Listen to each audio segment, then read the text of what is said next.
سجاوٹ پہ خرچ کرنا، طعام پر بہت زیادہ خرچ کرنا، جتنا کھانا اتنا ہی کھانے کو ضائع کرنا،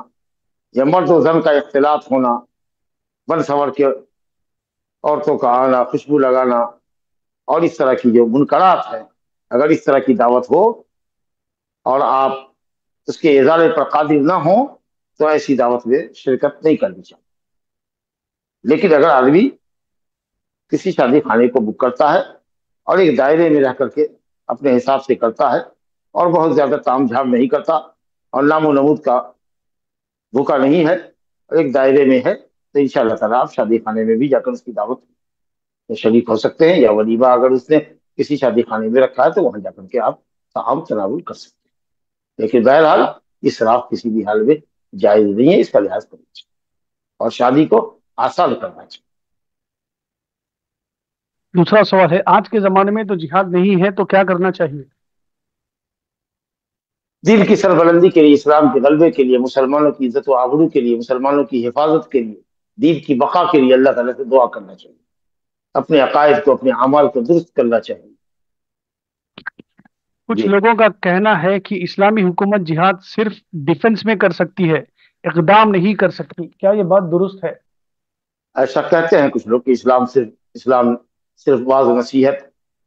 سے پھیلا ہے، موعظت سے، دعوت تبلیغ سے پھیلا ہے، اور اسلام نے صرف دفاعی جنگ کی ہے، اقدامی جنگ نہیں کی ہے۔ لیکن آپ نے میرے بیان میں محسوس کیا کہ بعض جنگیں، اور خاص کر کے غزوہ خندق کے بعد جو غزوات ہوئے ہیں اس میں اقدام کا پہلو ہے، اور یہی شیخ الاسلام ابن تیمیہ کا، ابن القیم کا، اور دوسرے سماعت الشیخ بن باز کا اور دوسرے محققین علماء کا موقف ہے کہ نبی صلی اللہ علیہ وسلم نے ایک مدت مدید تک دعوت و ارشاد، واضح بیان کے ذریعے اسلام کی دعوت دی ہے۔ پھر آپ نے واضح بیان کے ساتھ اور نصیحتوں کے ساتھ آپ نے دفاعی جنگ لڑی ہے، اور اس کے بعد جہاں کہیں سے آپ کو پتہ چلا ہے کہ کہیں کوئی سر اٹھا رہا ہے اسلامی قوت کے خلاف، آپ وہاں خود آپ نے اقدام کیا ہے اور وہاں دشمن کی سرزمین میں پہنچے ہیں یا اس کے بارڈر پر پہنچ کر کے آپ خیمہ زن ہوئے ہیں، اور آپ نے انتظار کیا ہے دشمن کا کہ وہ نکلے اور آپ اس سے دو ہاتھ کریں۔ تو اس لیے ایسا بھی نہیں ہے کہ صاحب صرف تلوار کے زور پر پھیلا ہے، اور ایسا بھی نہیں ہے کہ اسلام کی جب قوت اور توانائی ہوئی تو مجاہدین عرب سے باہر نہیں گئے اور اسلام کی دعوت لے کر نہیں گئے اور انہوں نے جہاد بالسیف نہیں کیا، بلکہ یہ کہنے دیجئے کہ جہاد بالسیف اور جہاد بالقوت جو ہے، بالبدن جو ہے، وہ بھی دعوت تبلیغ کی شکلوں میں سے ایک شکل ہے کہ اگر آدمی سیدھے منہ بات نہیں مانتا ہے اور اسلام کی حقانیت کو قبول نہیں کرتا ہے دلائل پر مطلع ہونے کے باوجود بھی، تو جس طریقہ سے ہم اپنے بچے کو تنبیہ کرنے کے لیے اگر وہ بات سے نہیں مانتا ہے تو لات لگاتے ہیں، ایک تماچا لگاتے ہیں اس کے پیٹھ پر، اس کے ہاتھ پر، تو اسی طریقہ سے یہ ہے کہ وہ لوگ جو حق اور حق سے اپنی آنکھیں مودے ہوئے ہیں اور حق کے واضح ہونے کے بعد بھی نہیں قبول کرتے، اگر طاقت ہو تو اس کو تماچا لگانے کی ضرورت ہے، اس کی سرکو بھی کرنے کی ضرورت ہے تاکہ وہ حق کی طرف مائل ہو۔ یہ ہے اصل میں فلسفہ۔ جیسا کہ ہم نے کہا کہ صاحب مقصد یہ نہیں کہ صاحب ہم ملکوں پر حکومت کرے، راج کرے یا زبردستی ان کو مسلمان بنائے، لیکن اللہ کا دین غالب ہو اور توحید کا پھڑیرا ہر طرف لہرائے، یہ بہرحال اسلام کا مقصد ہے۔ اور اللہ نے کہا ہے وقاتلوہم، اس وقت تک قتال کرتے رہو حتی لا تکون فتنۃ، جب تک کہ فتنے کی اور شرک کی جڑ نہیں کٹ جاتی۔ تو اس لیے بین کا جو قول ہے وہ صحیح ہے کہ اسلام نے اقدار دفاعی جنگ بھی کیا ہے، اقدامی جنگ بھی کیا ہے، واللہ اعلم۔ آج کا ہم آخری سوال لیں گے انشاءاللہ۔ کیا یہ بات صحیح ہے کہ اگر اسلامی حکومت میں غیر مسلمان جزیہ دے رہے ہیں اور اس کا وہ مطلب ایک فرد اپنا خرچہ اتنا نہیں کماتا کہ اس کا گھر کا خرچہ نکل جائے، تو کیا اسلامی حکومت اس کا خرچہ دے گی؟ دیکھیے انشاءاللہ تعالی، اور تمام اسلامی جو سہولیات ہے، اسکول ہے، ہاسپٹل ہے، راستے ہیں اور پانی وغیرہ ہے، تمام جس طریقے سے سپلائی